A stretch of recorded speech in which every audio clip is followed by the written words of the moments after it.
Radicalise वो लोग हैं जो निकाब देखकर बच्चों को मारते हैं। मुसलमान रेडिकलाइज नहीं होता है, मस्जिदें तोड़ना रेडिकलाइजेशन नहीं है।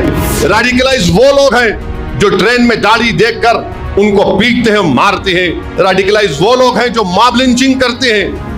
ये लोग रेडिकलाइजेशन के बारे में कुछ नहीं कहा जाता। एक मखसूस फिरके को निशाना बनाने के लिए, ताकि वो अपने दीन पर ना चल सके।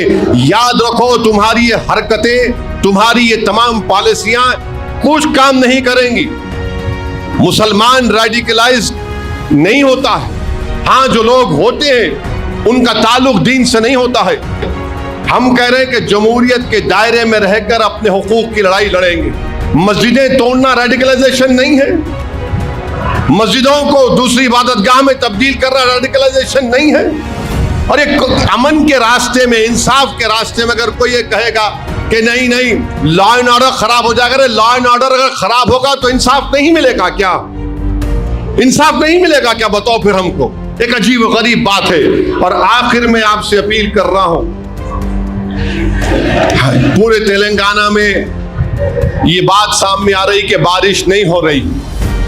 एक्सपर्ट्स यानी जो वेदर एक्सपर्ट्स हैं उनका मानना है कि एल नीनो इफेक्ट हो रहा है। तो इस सिलसिले में मजलिस इत्तेहादुल मुस्लिमीन की जानिब से कोशिश की जा रही है कि 26 जुलाई के दिन, इतवार का दिन है, सुबह 9 बजे, सुबह 9:30 बजे ईदगाह हिलाली में बारिश के लिए एक नमाज इस्तिग़्सा होती है।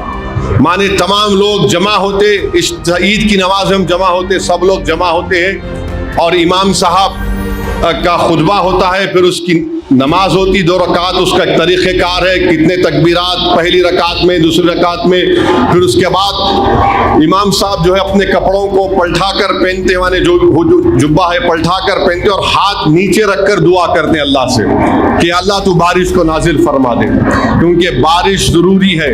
और बारिश की कमी से खुदा ना खास्ता अगर बारिश कम हुई तो इससे किसानों को नुकसान होगा, लोगों को पीने के पानी की तकलीफ होगी। बहरहाल आप जानते हैं कि पूरी कायनात अगर पानी नहीं है तो जिंदा ही नहीं रह सकते हम लोग। तो इस सिलसिले में 26 जुलाई को मासाब टैंक में ईदगाह हिलाली में सुबह 9:30 बजे नमाज इस्तिग़्सा का एहतमाम किया जा रहा है। उलमाए कराम, मशाइख़ीन निज़ाम रहेंगे।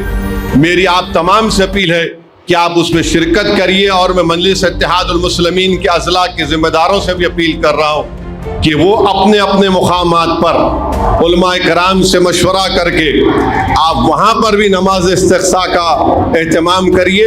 हम